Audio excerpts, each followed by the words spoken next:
وہ مجھے باہر تک چھوڑنے آیا اور رخصت کرنے سے پہلے مسکرا کر بولا، آپ نے یقیناً مجھے پہچانا نہیں ہوگا، میں آپ کا شاگرد رہا ہوں۔ میں نے بھی مسکرا کر جواب دیا، میں معافی چاہتا ہوں، میں نے آپ کو واقعی نہیں پہچانا۔ وہ ہنس کر بولا، یہ میرے بچپن کی بات ہے، میں نالائق اسٹوڈنٹ تھا۔ ہمیں اسکول سے چھٹیاں تھیں، آپ نے شہر میں فری کوچنگ سینٹر کھولا تھا، آپ سارا دن نالائق اسٹوڈنٹس کو پڑھاتے رہتے تھے، میں بھی ان اسٹوڈنٹس میں شامل تھا۔ میں نے ذہن پر زور دیا اور مجھے اچانک یاد آ گیا، میں کالج کے دور میں لالا موسیٰ میں اپنے چند دوستوں کے ساتھ کوچنگ سینٹر چلاتا تھا۔ ہمیں ایک پرائیویٹ اسکول نے چھٹیوں میں ایک کلاس روم دے دیا تھا۔ ہم شہر میں بینر لگا دیتے تھے، طالب علم آتے تھے اور ہم انہیں سارا دن پڑھاتے رہتے تھے۔ میں اچھا استاد نہیں تھا، لہٰذا میں سارا دن بچوں کو کہانیاں سناتا رہتا تھا۔ بچے ہمیشہ کہانیوں میں دلچسپی لیتے ہیں، وہ سارا دن میرے گرد بیٹھے رہتے تھے۔ یہ سلسلہ چند سال چلا، لیکن پھر میں یونیورسٹی شفٹ ہو گیا اور یوں یہ پروجیکٹ ختم ہو گیا۔ میں نے اس دور کو یاد کیا، ہنسا اور اس سے پوچھا، آپ کس سیشن میں تھے؟ اس نے کہہ لگا کر جواب دیا، سر میں صرف 3 دن کے لیے آپ کی کلاس میں آیا تھا، لیکن ان 3 دنوں نے میری زندگی بدل دی۔ میں حیرت سے اس کی طرف دیکھنے لگا۔ انسان کی فطرت ہے کہ جب کوئی شخص اس کی تعریف کرتا ہے تو وہ تن من سے خوش ہو جاتا ہے۔ مجھے بھی اپنی اہمیت کا احساس ہوا اور میرا سینہ فخر سے پھول گیا۔ وہ تھوڑی دیر رک کر بولا، آپ نے ہمیں شیکسپیئر کے بارے میں بتایا تھا اور آخر میں کہا تھا کہ انگریزی زبان کے سب سے بڑے ادیب، شاعر اور ڈرامہ نگار کے پاس صرف 250 لفظ تھے، اور یہ ان 250 لفظوں کے ساتھ انگریزی کا دنیا کا سب سے بڑا شاعر اور ادیب بن گیا۔ آپ لوگ اگر روزانہ صرف ایک نیا لفظ سیکھ لیں یا انگریزی کا ایک فقرہ روزانہ یاد کر لیں تو آپ مہینے میں 3 لفظ یا فقرے سیکھ جائیں گے اور سال میں 365۔ یوں آپ شیکسپیئر سے بھی آگے نکل جائیں گے۔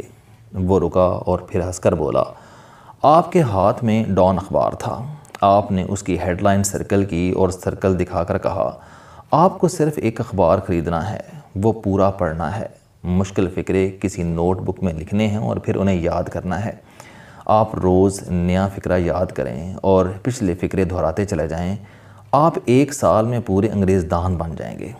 آپ کی بات میرے دل کو لگی۔ کلاس کے آخر میں آپ کا وہ اخبار میں گھر لے گیا، نوٹ بک خریدی، ہیڈ لائن کے مشکل الفاظ اور فقرے اس میں لکھے اور انہیں زبانی یاد کرنے لگا۔ آپ یقین کریں، رات تک میں 10 فقرے یاد کر گیا۔ اگلے دن میں نے پچھلے فقرے دہرائے اور 10 نئے فقرے سیکھ لیے۔ یہ بھی ہو گیا، میں اب نئے فقرے لکھتا تھا، انہیں یاد کرتا تھا اور پرانے دہراتا چلا جاتا تھا۔ میں شروع میں 10 فقرے یاد کرتا تھا، لیکن پھر میری سپیڈ کم ہو گئی، میں 10 سے 5 پر آ گیا اور پھر روزانہ 1 فقرہ سیکھنے لگا۔ لیکن اس وقت تک میرا لینگویج بینک بڑا ہو چکا تھا، میری ویکیبلری بھی بڑھ چکی تھی اور میرے پاس 200-250 اچھے فقرے بھی جمع ہو چکے تھے۔ میں جب یہ فقرے کلاس میں دہراتا تھا یا انگریزی کے مضامین میں لکھتا تھا تو میرے کلاس فیلوز کے ساتھ ساتھ استاد بھی حیران ہو جاتے تھے۔ اس کامیابی نے مجھے حوصلہ دیا اور میں آگے بڑھتا چلا گیا۔ وہ رکا، لمبی سانس لی اور پھر رک کر بولا، مجھے چند ہفتے بعد ایک اور حقیقت کا ادراک ہوا۔ ہمارے معاشرے میں سوٹ اور انگریزی آپ کے تمام عیبوں اور نالائکیوں پر پردہ ڈال دیتی ہے۔ آپ کو بس انگریزی کے 10 اچھے فقرے آنے چاہئیں اور آپ کے کپڑے اچھے، مہنگے اور صاف ستھرے ہونے چاہئیں، اور لوگ آپ کو عقل مند، ذہین اور کامیاب بھی سمجھنے لگتے ہیں اور جینیس بھی۔ مجھے جب اس کا ادراک ہوا تو میں نے انگریزی پر اپنا فوکس بڑھا لیا۔ میں روز نوٹ بک میں نئے فقرے لکھتا تھا اور پرانے دہراتا تھا۔ میں یہ نوٹ بک ہر وقت اپنے پاس رکھتا تھا۔ نوٹ بک ایک ایسا طوطا بن چکی تھی جس میں میری جان تھی۔ میں آگے بڑھتا رہا، لیکن پھر 2 نئے چیلنجز آ گئے۔ میں انگریزی لکھنے اور بولنے میں اچھا نہیں تھا۔ میں نے اس کے 2 حل نکالے۔ میں یاد کیے ہوئے فقروں کو لکھ کر پریکٹس کرنے لگا۔ میں روز 1 گھنٹہ انگریزی لکھتا تھا۔ اس سے میری ہینڈ رائٹنگ بھی اچھی ہو گئی اور میرے ہاتھ میں روانی بھی آ گئی۔ جبکہ بولنے کے لیے میں نے BBC سننا شروع کر دیا۔ اس زمانے میں گھروں میں ریڈیو سنا جاتا تھا۔ میں روز ریڈیو پر BBC کی خبریں سنتا تھا اور انگریزی کے لفظ اور فقرے سن کر یاد کرتا رہتا تھا۔ میں نے بعد ازاں اپنے کزن سے چھوٹا سا ٹیپ ریکارڈر لے لیا۔ میں خبرنامہ ریکارڈ کر لیتا تھا اور اسے بار بار سنتا تھا۔ مجھے پھر کسی نے بتایا کہ انگلینڈ سے لینگویج کورس ملتے ہیں، یہ کیسٹ کی شکل میں ہوتے ہیں اور آپ سن کر انگریزی سیکھ لیتے ہیں۔ میرے پاس اتنے وسائل نہیں تھے کہ میں انگلینڈ سے کورس منگوا سکتا، لیکن پھر اللہ نے کرم کیا۔ میرے ایک کلاس فیلو کے بڑے بھائی لاہور میں پڑھتے تھے، انہوں نے بتایا کہ لاہور میں برٹش کونسل ہے اور یہ سارے کورس اس میں موجود ہیں۔ وہ کونسل کے ممبر تھے، مجھے وہاں سے کورس لا کے دیتے تھے اور میں سن کر سیکھتا جاتا تھا۔ وہ بہت اچھے انسان تھے، انہوں نے بعد ازاں مجھے انگلینڈ سے کورس منگوا دیے۔ میں نے وہ کورس اتنے سنے کہ کیسٹ گھس گئی اور میں انگریزوں کے لہجے میں انگریزی بولنے لگا۔ میرے دوست، احباب اور رشتہ دار مجھے انگریزوں کے لہجے میں انگریزی بولتے دیکھتے تھے تو وہ پاگل سمجھنے لگتے تھے، وہ میرا مذاق اڑاتے تھے۔ میں دیکھ کر ڈپریشن میں چلا گیا اور خودکشی کا فیصلہ کر لیا۔ لیکن پھر ایک اور ٹرن آیا، میں اگلی چھٹیوں میں دوبارہ آپ کی فری کوچنگ کلاس میں چلا گیا۔ میں آپ سے وہاں ملا تو میں نے آپ کو اپنے سے زیادہ پاگل محسوس کیا۔ آپ کے بال، داڑھی اور ناخن بڑے ہوئے تھے، دانت بھی گندے تھے اور کپڑے بھی۔ میں آپ کو دیکھ کر ڈر گیا، آپ حلیے سے وحشی نظر آتے تھے۔ وہ رکا اور ہنس کر بولا۔ میں نے آپ سے وجہ پوچھی تو آپ نے بتایا کہ میں آج کل پیپرز کی تیاری کر رہا ہوں، میرے پاس بال کٹوانے اور کپڑے بدلنے کا وقت نہیں۔ میں نے آپ سے پوچھا کیا آپ لوگوں کی باتوں سے متاثر نہیں ہوتے؟ آپ نے ہنس کر جواب دیا، میرے بھائی، انسان جب تک پاگل سمجھا نہ جائے یہ اس وقت تک ترقی نہیں کرتا۔ مجھے آپ کی بات سمجھ نہیں آئی تھی۔ آپ نے وضاحت کی تھی کہ انسان زندگی میں جب کوئی چیز حاصل کرنا چاہے تو یہ ایکسٹریم پر جانا چاہیے جہاں لوگ اسے پاگل سمجھنا شروع کر دیں، اسے کامیابی اس وقت ملتی ہے۔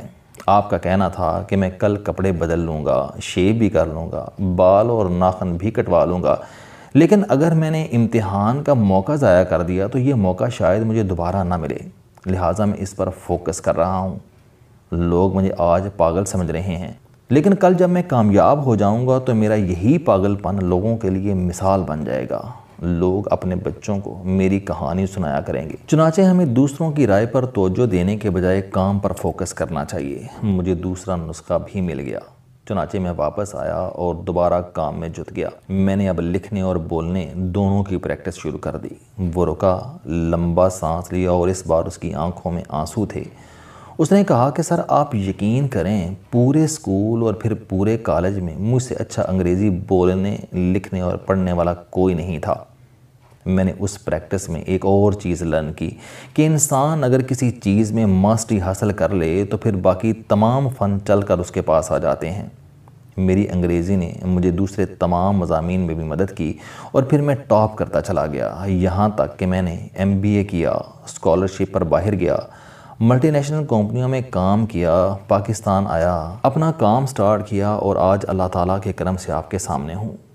مجھے اس کی کہانی نے ششدر کر دیا، میں حیران ہو گیا اور بچپن کی پڑھی ہوئی وہ کہاوت یاد آ گئی جس میں بتانے والے نے بتایا تھا کہ انسان کو لمبے چوڑے فلسفے اور دانش کی ضرورت نہیں ہوتی، اللہ کا کرم ہو تو ایک فکرہ پوری نسلیں بدل دیتا ہے۔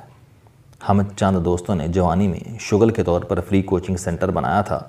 ہم چھٹیوں میں اسکول کے بچوں کو اکٹھا کر کے مہینہ 2 مہینہ فری پڑھاتے تھے۔ ہماری اس انیشیٹو نے اس جیسے نہ جانے کتنے طالب علموں کی زندگی بدل دی ہوگی۔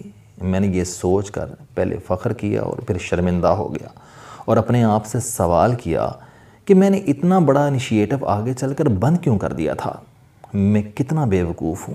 میں نے اس کا ہاتھ پکڑا، جھک کر اسے بوسہ دیا اور گیلی آنکھوں سے اس کی طرف دیکھ کر کہا، تم میرے محسن ہو، تم نے ایک بار پھر مجھے ایک ایسی نیکی کے ساتھ جوڑ دیا ہے جسے میں روزگار کی دوڑ میں بھول گیا تھا۔ تم بہت عظیم ہو۔